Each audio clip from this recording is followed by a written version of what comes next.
Hello students, my name is Gaurav Jain and I am a maths faculty for class 11th and 12th at Jain Study Point. बेटे आज से हम CBSE maths class 11th NCERT के online lectures की शुरुआत करेंगे, जिसमें हम अपना सबसे पहला lecture first lecture introduction based lecture लेंगे, जिसमें हम बात करेंगे कि किस तरह से CBSE ने सिलेबस आपके यहाँ पर डिजाइन किया हुआ है क्लास 11th का NCERT से बेस्ड, और किस तरह से वो क्वेश्चन पेपर को डिजाइन करता है, क्या क्या ब्रेकअप फॉलो करता है और हम क्या क्या पढ़ेंगे to get the maximum marks into the exam. तो चलिए हम बात करते हैं कि किस तरह से सीबीएसई का सिलेबस डिजाइन है आपके यहाँ पर। तो देखिए मैंने फर्स्ट टेबल यहाँ पर ड्रॉ की हुई है, इसके अंदर आपके यहाँ पर एनसीईआरटी में टोटल 16 चैप्टर्स हैं जिनको 6 यूनिट्स में डिवाइड किया गया है। 16 चैप्टर्स को टोटल 6 यूनिट्स में डाला गया है। कैसे? पहला यूनिट है आपके यहाँ पे sets and functions. Sets and functions के अंदर 3 टोटल चैप्टर आते हैं। Number 1 sets, number 2 relation and function and number 3 trigonometric functions, जिसकी जो वेटेज है एग्जाम में 23 मार्क्स की रहती है। अगर मैं बात करूं अलजेब्रा की, अलजेब्रा के अंदर 6 चैप्टर आते हैं जो कि मेजर चंक है आपके यहाँ पर, जिसके टोटल वेटेज है 30 marks. Third coordinate geometry 10 marks की, इसके अंदर कितने चैप्टर आते हैं बेटा? 3 चैप्टर्स। कैलकुलस, कैलकुलस में केवल एक चैप्टर आता है जिसका नाम है लिमिट्स एंड डेरिवेटिव्स, और इसकी वेटेज रहती है 5 मार्क्स की। Number 5 mathematical reasoning. बेटा यूनिट का नाम भी मैथमेटिकल रीजनिंग है and the chapter name itself is mathematical reasoning, तो यही चैप्टर आता है इसमें, और इसकी जो वेटेज है सबसे लीस्ट है, जो सिर्फ और सिर्फ 2 मार्क्स की रहती है। क्लियर है? 6 स्टैटिस्टिक्स एंड प्रोबेबिलिटी।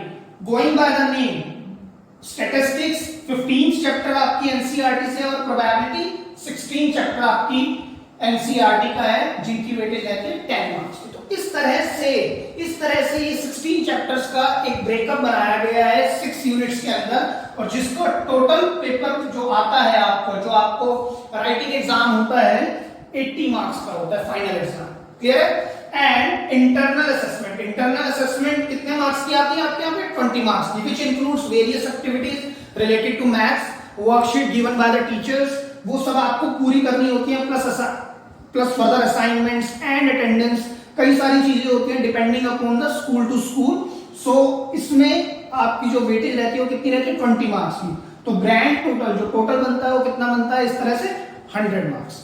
क्लियर है इतनी बात? तो चलिए बात करते हैं आप सीबीएसई एग्जाम पैटर्न की। सीबीएसई एग्जाम पैटर्न की बात करें तो आपका जो एग्जाम होता है फाइनल एग्जाम, मोर और लेस वो 4 सेक्शंस में डिवाइड होता है। 4 सेक्शन में एक तो very small answer type questions आते हैं, एक स्मॉल आंसर टाइप क्वेश्चन आते हैं, एक long answer type question type 1, long answer type 2। ठीक है, इस तरह से क्वेश्चंस आते हैं। Very short answer type question की बात करें तो ये एक नंबर के क्वेश्चन आते हैं आपके पेपर में। कितने क्वेश्चन आते हैं? 20 क्वेश्चंस।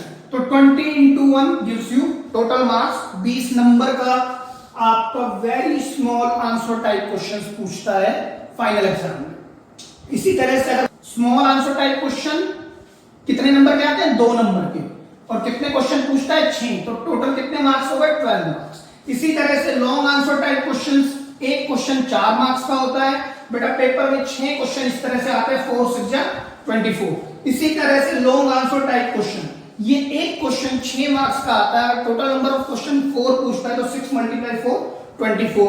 अगर आप इनको टोटल करेंगे तो you would get to know the 80 marks paper as same as here. Plus total number of questions जो आते हैं आपके यहाँ कितने आते हैं? 36। अगर मैं एक बार और समराइज करूं तो सेक्शन ए में 20 क्वेश्चन पूछता है 20, सेक्शन बी में 6, सेक्शन सी में 6 और सेक्शन डी में 4, 26, 6 एंड 4।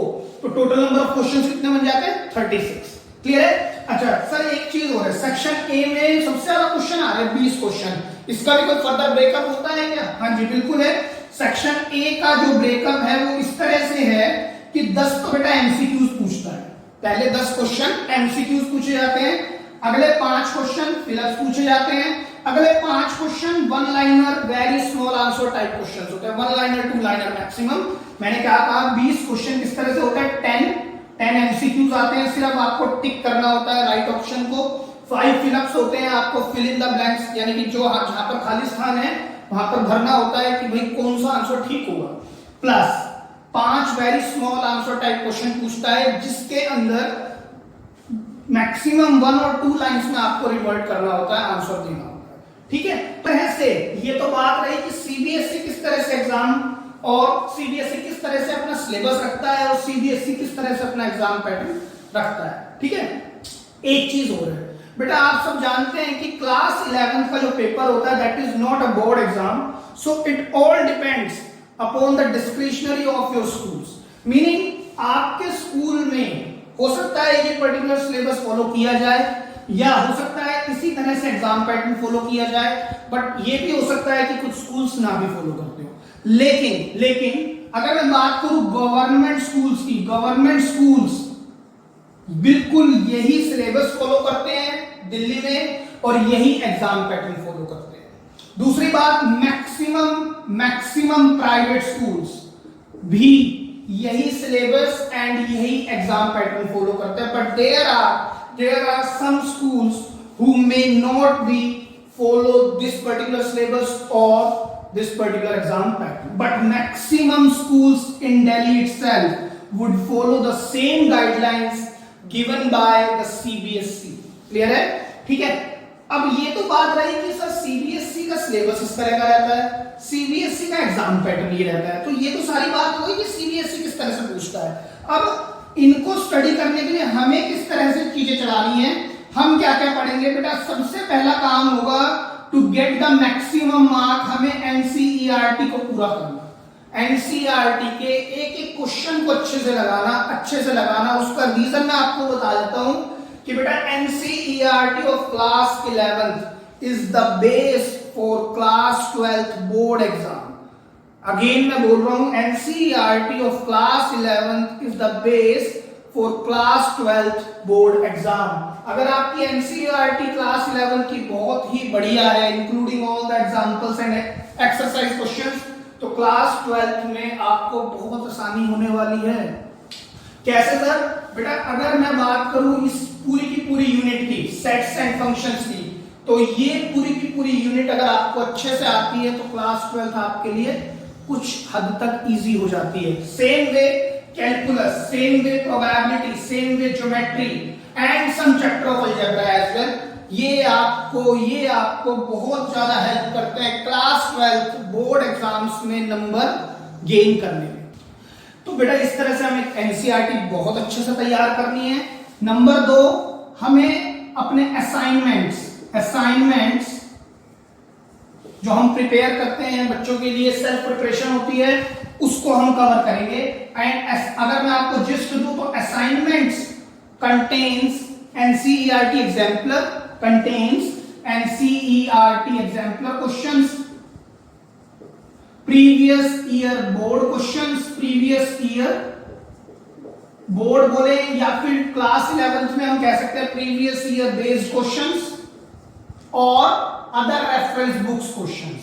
यानी हम इसमें ट्राई करते हैं कि मैक्सिमम बढ़िया से बढ़िया क्वेश्चंस अपने असाइनमेंट में रखते हैं रिलेटेड टू सीबीएसई।